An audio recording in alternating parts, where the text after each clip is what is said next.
Economic sanctions are driving Zimbabwe further into unsustainable debt, though the debt itself is not as debilitating as the arrears, which are a result of the country's inability to access international concessional financing, other revenues, or less expensive financing to pay its debt obligations.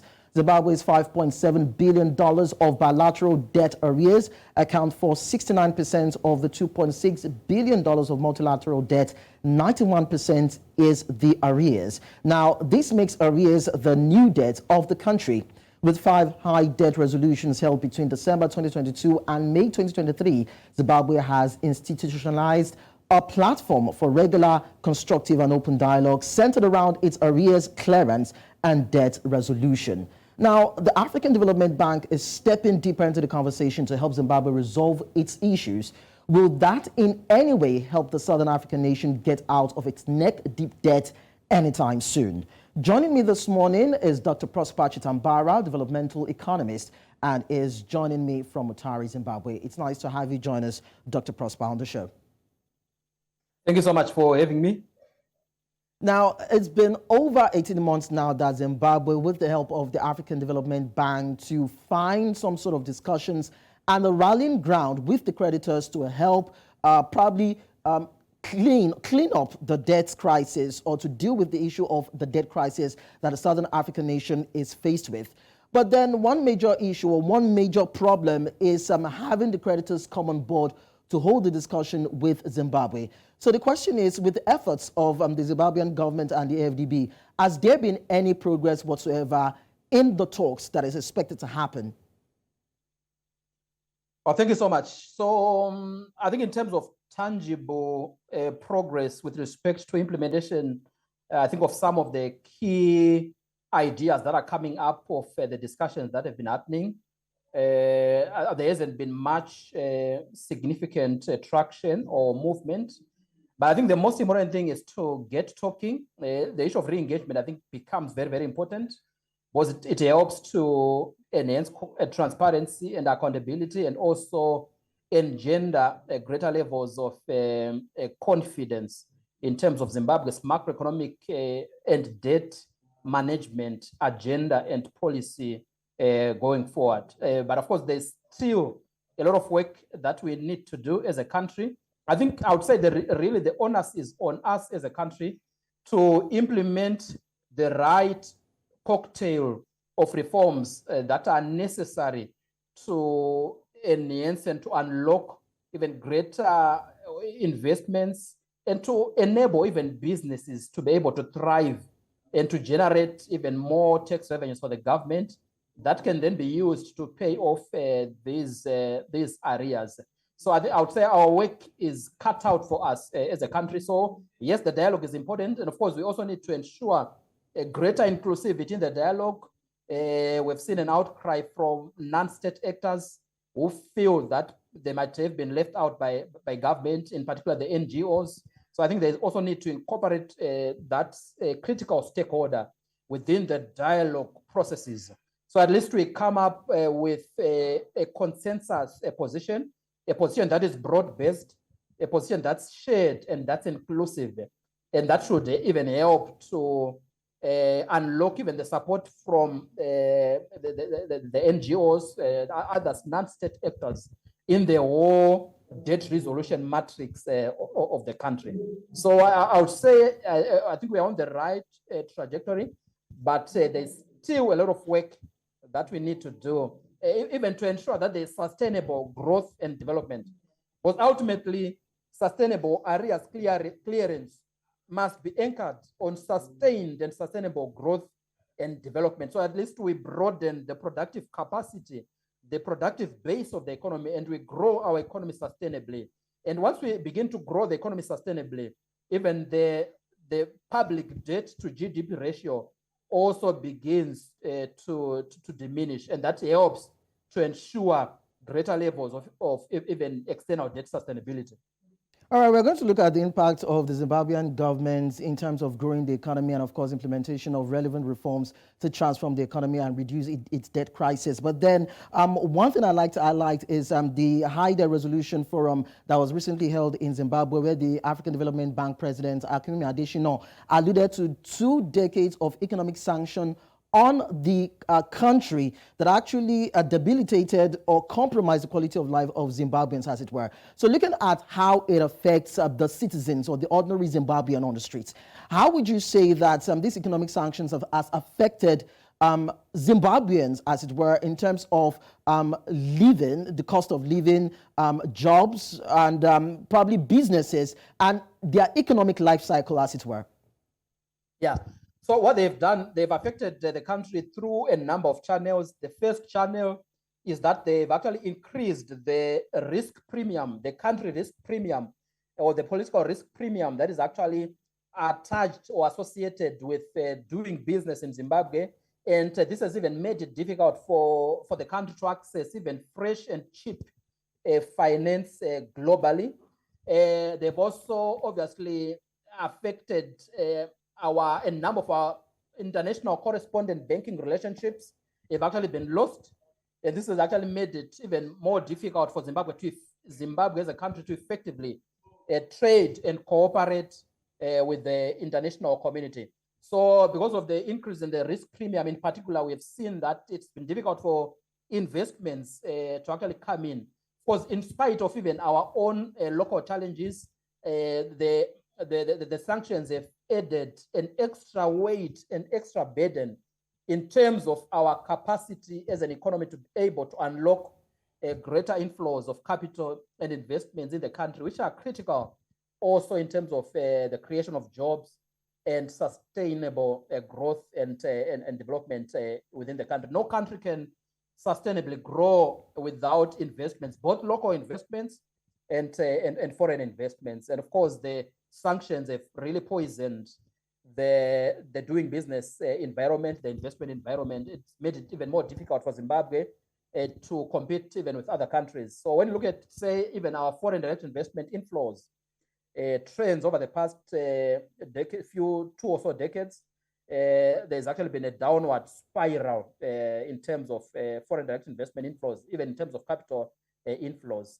But I think, having said that, I think there is still a lot that we can do as a country that could result probably in some of these restrictive measures, these sanctions actually being removed. The issue of reforms, whether institutional reforms, and I'm glad that the president of the African Development Bank made mention of some of the reforms that are necessary to unlock this gridlock, the political, the governance reforms, the institutional reforms. I think those things we need to do as a country, and we need to expedite the implementation of those reforms that are then necessary and critical in terms of demonstrating to the outside world that there's no more need for the international community or the Western world to maintain sanctions on the country. So as a country, we have a lot of work to do in that regard in terms of our reform agenda. Not just economic reforms, institutional reforms also, and importantly, governance reforms. I think those are very, very critical in terms of even expanding and further consolidating our dialogue with the international community and our re-engagement with the international community. Because the sense that I get is that the international community is also waiting for signals from the local, from Zimbabwe, the right kind of signals for there to be more fruitful dialogue and deliberations and more fruitful re-engagement. And I believe, I think there's a lot that we still need to do as a country to demonstrate that commitment. All right, talking about government reforms, I would recall that the AFDB president talked about the country developing some sort of financial instruments to fast track and front load about $3.5 billion in compensation to the white farmers whose lands were taken by the Zimbabwean government. But then at some point, the white farmers rejected the initial deal. So I'd like to know what these instruments are that the government brought to bear and why it's becoming a challenge for the government to see through this deal. I think it's, So it's not very clear what the government actually has in mind. Of course, we know the government has been floating the idea of, for example, issuing or floating a diaspora bond. The Minister of Finance has said that they are working on some kind of mechanism to float a diaspora bond in order to mobilize some resources from the diaspora, which resources could also be used to deal with some, even the combat the $3.5 billion bill that's required to compensate white farmers. But the options are, in my view, a bit limited owing to the limited fiscal space. It's difficult to really see how government is going to mobilize this $3.5 billion bill. Of course, government could also explore possibilities of imposing maybe more taxes on agriculture, for example, more taxes on our natural resources as a way of trying to mobilize the critical mass of resources that we need to be able, because without the sense that I get is that without paying this compensation, I think it's going to be difficult for the country to normalize its relations with the Western world and also with the international community. So I think I also understand that's the reason why government has decided to prioritize this particular aspect. But there's still a lot of challenges in terms of coming up with the right kind of financing model to be able to mobilize that $3.5 billion bill. All right, let's move away from that and talk about the debt and the accruals or the arrears that are meant to be paid on the debt that Zimbabwe is owing as of now. It's been said that the debt is not as much or as overwhelming as the arrears and interest rates to be paid on those debts. So why is it that that is a major issue? It's a major issue because, in fact, I would say 70% of our total external debt stock are arrears, and only 30% being the principal amounts.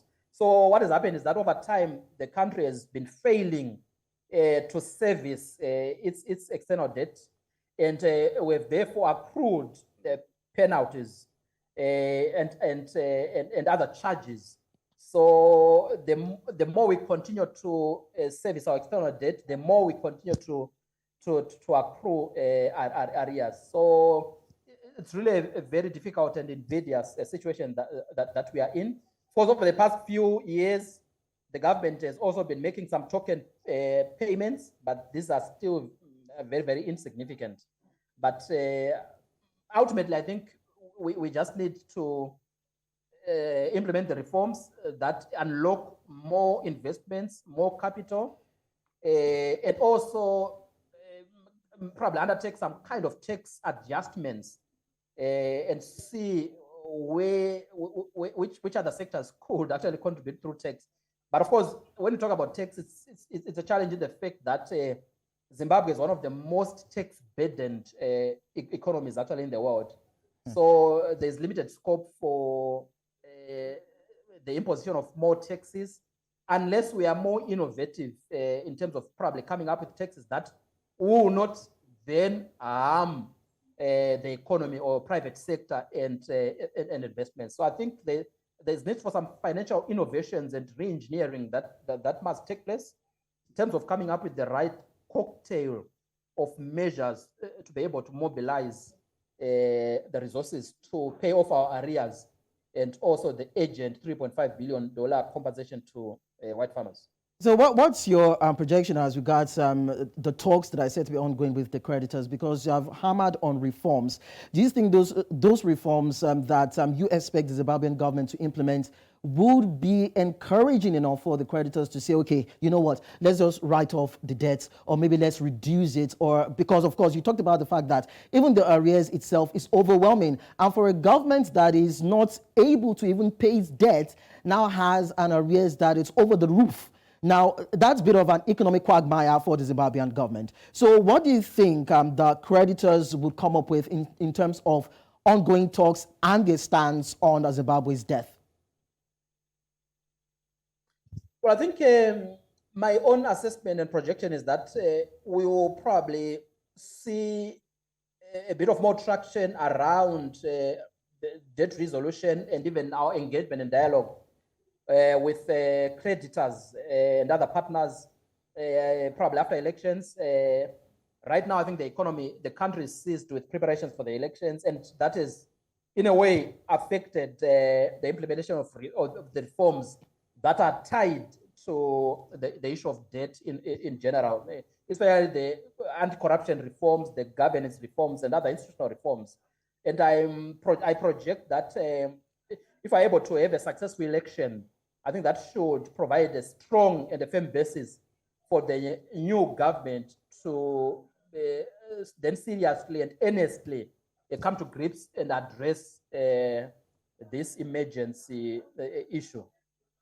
Now, let's look at the worst case scenario. If Zimbabwe fails to write off its debts or see to some sort of debt resolution as it holds talks with the creditors, what do you think the principal consequences will be for the country in the nearest future? Well, I think the implications will be dire. And it actually means that the country will continue in this vicious cycle that we've been in over the past 2 decades of a low growth equilibrium with huge and massive structural challenges that then create problems like high levels of poverty, high levels of inequality, and other structural problems that then affect the welfare and the well-being of the ordinary citizen. But like I said earlier on, I think the work is really cut out for us. We are in very, very difficult challenges that would require all hands on deck, that would require maximum cooperation, and of course, transparency and well-meaning inclusive dialogue with all the key stakeholders, and not just the local interlocutors, but also even of course, the external stakeholders. So it's a difficult situation, and just looking at it from where I'm standing, sometimes you get the feeling that it's going to be very difficult, I think, to address, especially the issue of the debt, especially within the current macroeconomic context of a bit of instability and growth that's not high and sustainable enough. So when you talk about sustainable growth, you are looking at estimates from the World Bank have actually shown that we need to be growing at least by 10% every year to be able to sustainably address some of the structural challenges that we face, including the debt issue.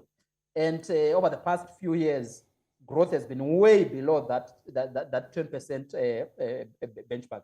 So there's a lot that we need to do, and I'm sure if we're able to come together and unify around a consensus position, then we should be able to address some of these challenges in a more sustainable, broad-based and inclusive manner. Well, I tell you, a lot of people feel the pain of the Zimbabwean government, most especially the huge task or responsibility on its hand to appeal to the right minds of the creditors. And of course, the international community to see how this economic embargo can be lifted, because that's the only sure way that the country can get out of its economic situation as dire as it is. But then we appreciate you, Prosper, for joining this convo. Thank you so much.